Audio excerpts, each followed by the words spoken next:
안녕하세요. 사랑하는 성도님, 은혜의 주님이 우리와 함께 하십니다. 우리와 함께 하시는 주님을 찬양합니다. 기도합시다. 주님의 크신 은혜와 사랑에 감사드립니다. 언제나 주님 앞에 부끄럽고 연약하고 또 배반하는 저희들이지만 주님의 사랑은 끝이 없이 저희들을 기다리시고 품어주시고 세우시고 회복시켜 주시는 그 사랑과 은혜, 감사와 찬양을 드립니다. 오늘도 주님의 말씀 앞에서 주님의 음성을 사모하오니 말씀하여 주시고 깨닫게 하여 주시고 저희들을 깊은 믿음의 길로 인도하여 주시옵소서. 언제나 말씀의 인도함을 따르는 아름답고 거룩한 믿음의 길을 넉넉히 걸어갈 수 있도록 오늘도 은혜로 저희들을 품어 주시옵소서. 예수님 이름으로 기도합니다. 아멘. 네, 오늘 말씀은 사사기서 6장 1절에서 10절까지입니다. 이스라엘 자손이 또 여호와의 목전에 악을 행하였으므로 여호와께서 7년 동안 그들을 미디안의 손에 넘겨주시니 미디안의 손이 이스라엘을 이긴지라. 이스라엘 자손이 미디안으로 말미암아 산에서 웅덩이와 굴과 산성을 자기들을 위하여 만들었으며 이스라엘이 파종한 때면 미디안과 아말렉과 동방 사람들이 치러 올라와서 진을 치고 가사에 이르도록 토지소산을 멸하여 이스라엘 가운데에 먹을 것을 남겨두지 아니하며 양이나 소나 나귀도 남기지 아니하니 이는 그들이 그들의 짐승과 장막을 가지고 올라와 메뚜기 떼같이 많이 들어오니 그 사람과 낙타가 무수함이라. 그들이 그 땅에 들어와 멸하려 하니 이스라엘이 미디안으로 말미암아 궁핍이 심한지라. 이에 이스라엘 자손이 여호와께 부르짖었더라. 이스라엘 자손이 미디안으로 말미암아 여호와께 부르짖었으므로 여호와께서 이스라엘 자손에게 한 선지자를 보내시니 그가 그들에게 이르시되 여호와께서 이같이 말씀하시기를 이스라엘의 하나님 내가 너희를 애굽에서 인도하여 내며 너희를 그 종되었던 집에서 나오게 하여 애굽 사람의 손과 너희를 학대하는 자의 모든 소연에서 너희를 건져내고 그들을 너희 앞에서 쫓아내고 그 땅을 너희에게 줬으며 내가 또 너희에게 이르기를 나는 너희의 하나님 여호와이니 너희가 거주하는 아모리 사람의 땅의 신들을 두려워하지 말라 하였으나 너희가 내 목소리를 듣지 아니하였느니라 하셨다 하니라. 아멘. 자, 드디어 이제 이 사사들 중에 아주 유명한 기드온 사사의 등장이 이제 6장에서 시작되는데 오늘 본문에서 기드온은 아직 등장하지 않고요. 그 시대의 배경을 설명하고 있습니다. 어제 말씀드린 것처럼 이 사사기의 사이클이 오늘 본문에서 또 그대로 나타납니다. 1절이죠. 이스라엘 자손이 또 여호와의 목전에 악을 행하였으므로 여호와께서 7년 동안 그들을 미디안의 손에 넘겨주시니. 자, 사사가 와서 그들을 구원해주면 그래서 그 사사가 사는 동안 그 땅에는 평안이 있었어요. 드보라를 통하여 그 땅에 40년의 평화가 찾아왔죠. 그런데 이스라엘 백성들이 또 여호와의 목전에 악을 행하였습니다. 또다시 죄악의 길로 빠져 들어갔죠. 그래서 이번에는 하나님께서 7년 동안 미디안을 통해 이스라엘을 백성들을 다스리시고 심판하시고 괴롭게 하십니다. 미디안 이 사람들은 사실 이 미디안의 그 조상은 아브라함이 그두라를 통해서 낳은 그 아들로부터 시작이 되었어요. 미디안은 이스라엘과의 관계에 있어서 그렇게 좋은 관계를 맺지는 않았습니다. 특별히 그 미디안이 모압과 연합해 가지고 혹시 그 발람이라고 하는 그 선지자 기억하시나요? 발람을 통해서 이 이스라엘을 저주하게 하려고 했던 그 족속이 바로 미디안입니다. 물론 이제 미디안 이 땅은 그 모세의 장인과 관계된 곳이기도 하고 또 이 출신이 이스라엘에 유익함을 주고 그렇게 좋은 관계를 맺는 그러한 가족들도 있긴 했지만 그러나 이 미디안은 전체적으로 이스라엘에게 아주 고통스럽고 부담스럽고 어렵게 하는 그러한 족속이었습니다. 자, 이 미디안의 손에 넘겨주셔서 7년 동안이나 이스라엘이 고통을 당합니다. 자, 그 고통의 내용이 2절부터 나오죠. 얼마나 그 고통이 심했던지 2절에 보니까 이스라엘 백성들이 산에 웅덩이 굴 산성을 파서 만들었다고 먼저 나옵니다.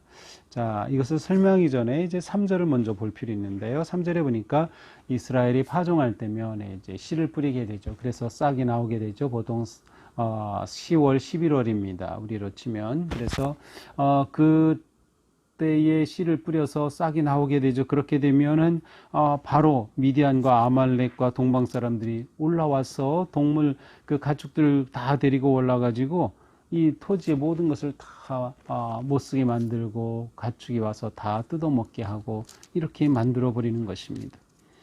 여기에 미디안과 아말렉이라고 있는데 이 아말렉은 이스라엘의 남쪽 네게브 지역이라고도 하는데 그것과 동쪽에 살던 또 때로는 그 시나이 반도 쪽으로 가서 살던 사람들인데 이들과 연합해 가지고 이렇게 지금 괴롭히고 있는 것이죠. 자, 파종한 때만이 아니에요. 파종해서 자라서 곡식을 거둘 때까지 이렇게 계속해서 괴롭히는 거죠. 토지 소산을 4절에 보니까 멸하여 이스라엘 가운데 먹을 것을 남겨두지 아니하는 거예요. 그러니까 먹을 것을 다 가져, 심지어 양, 소, 나귀까지도 가져갑니다. 빼앗아가는 거죠. 자, 이러니 이 고통이 얼마나 심할까요? 그래서 이들은 5절에 보니까 짐승 장막을 가지고 올라 메뚜기 떼같이 들어오니 사람과 낙타가 무수함이라. 이 메뚜기 떼처럼 그들이 얼마나 장막 와서 장막을 치고 짐승을 가지고 와서 막 몰고 다니고 또 그들이 이스라엘 백성들이 농사 지은 그 모든 열매들을 다 빼앗아가고 막 그와 같은 일이 벌어집니다. 그렇게 되니까 어떻게 돼요? 6절 이스라엘이 미디안으로 말미암아 궁핍함이 심한지라. 아주 궁핍하게 되었어요. 자, 이런 상황이었기 때문에 다시 2절로 가서 보면 이 이스라엘 백성들이 산에다가 굴을 파고 웅덩이를 파고 이 이스라엘은 석회지대이기 때문에 석회질이기 때문에 쉽게 팔 수 있어요. 그래서 그렇게 웅덩이를 파는 거. 왜 팔까요? 곡식을 숨겨두려고, 빼앗기지 않으려고, 또 피신하기 위해서 이러한 상황이 되고 말았습니다. 자, 이렇게 궁핍함이 심해지니까 어떻게 합니까? 6절 후반절 이스라엘 자손이 여호와께 부르짖었더라. 너무 고통스러우니까 여호와께 부르짖었어요. 7절에서 또 나와요. 미디안으로 말미암아 여호와께 부르짖음으로. 자, 그런데 보통 이렇게 부르짖으면 하나님께서는 딱 사사를 보내주시곤 했는데 이번에는 특이하게도 선지자를 보냅니다. 8절 한 선지자를 보내서 그들에게 이 선지자를 통해서 이스라엘 백성들에게 하나님이 말씀을 선포하십니다. 뭐라고 합니까? 이스라엘의 하나님 내가 너희를 애굽에서 인도하여 내지 않았느냐? 그 종되었던 곳에서 너희를 나오게 하지 않았느냐? 9절 애굽 사람의 손과 너희를 학대하는 자의 손에서 너희를 건져내지 아니하였느냐? 또 이어서 너희 앞에서 그들을 쫓아내지 아니하였느냐? 그리고 이 땅 가나안 땅에 있는 주민들을 쫓아내 이 땅을 너희들에게 주지 아니하였느냐? 하나님께서 그들을 어떻게 인도하셨는지를 선포해요. 그리고 그 다음에 9절에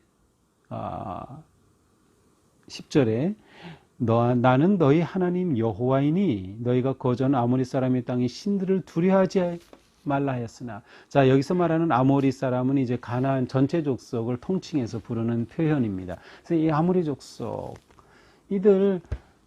그들의 섬기는 신을 너희가 섬기지 말라, 두려워하지 말라 하지 아니하였느냐. 그러니까 지금 이스라엘 백성들은 다 하나님의 목전에서 악을 행하였다는 것은 그들이 하나님을 향한 신앙을 저버렸다는 것을 말해요. 하나님이 어떤 분이신지 망각했고 그 하나님을 배반하여 가나안에 있는 여러 이방 신들과 가까워진 겁니다. 그들을 두려워하지 말라 그랬는데 그 신들과 가까워지고 이방의 신들을 섬기는 거죠.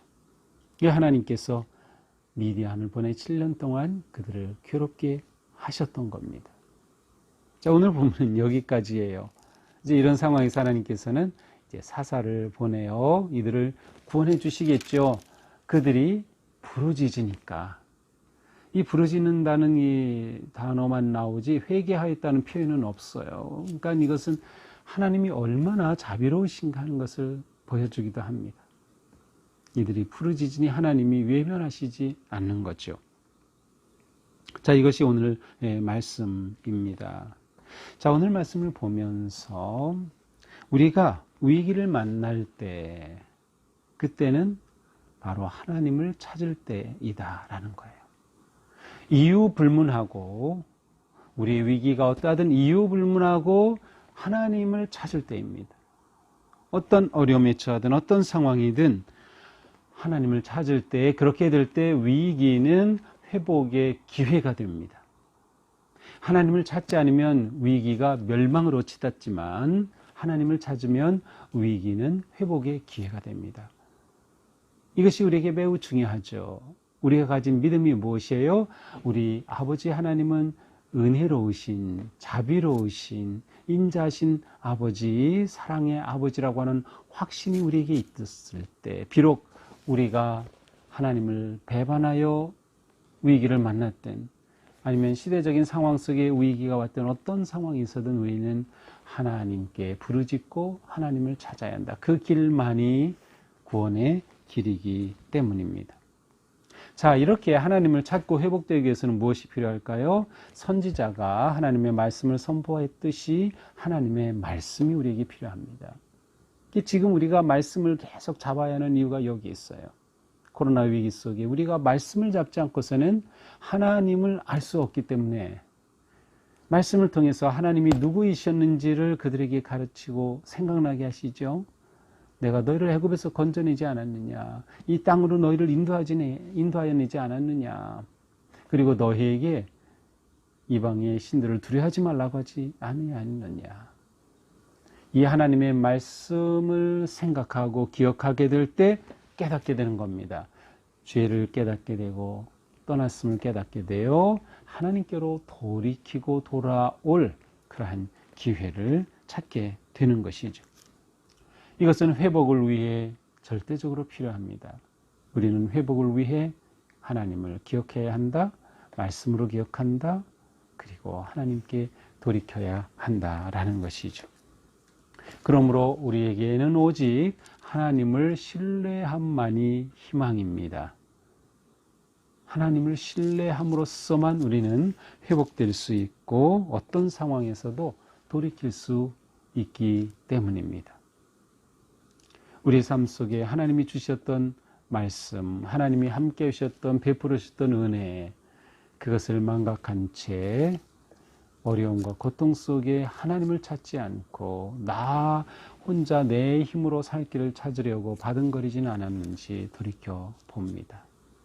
오늘 말씀을 보면서 우리를 구원하실 분, 우리를 살려주실 분은 오직 하나님밖에 없음을 믿고 하나님께 우리의 모든 모습 이대로 울부짖고 부르짖어 하나님의 치유와 회복의 도우심을 만나는 우리 모두가 되기를 주님의 이름으로 축복합니다. 기도합시다.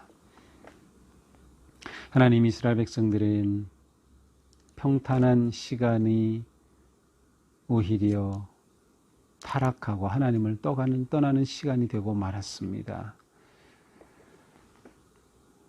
그들에게 주어졌던 40년의 평화의 시간이 그들이 계속 하나님께로 가는 은혜의 시간이 되지 못했습니다. 그리하여 하나님은 그들을 미디안을 보내 심판하셨고 그들이 울부짖을 때 하나님은 다시금 귀를 기울여 주셨습니다. 주님, 저희들이 주님의 그 사랑과 은혜의 품을 떠나 죄에 빠지고 주님을 배반하였던 부끄러움을 고백합니다. 저희의 죄를 용서하여 주옵소서. 온전히 주님의 만지심과 치유하심 속에 회복되게 하여 주시고 새로운 마음과 영과 삶으로 하나님께 순종하며 나가도록 인도하여 주시옵소서. 이 코로나의 위기가 오히려 하나님을 향해 나아가는 기회가 되며 하나님께서 잡아주시고 회복시켜 주시는 은혜의 시간이 되게 하여 주시옵소서. 오늘 하루의 삶도 주님께 맡깁니다. 기꺼이 주님의 뜻에 순종하는 복된 하루로 이끌어 주시옵소서. 예수님 이름으로 기도합니다. 아멘. 네, 오늘도 주님의 은혜 안에서 우리가 계속해서 하나님께 돌이키고 하나님께 부르짖어 하나님의 그 은혜와 능력의 손을 붙잡는 복된 하루가 되기를 축복합니다. 사랑합니다.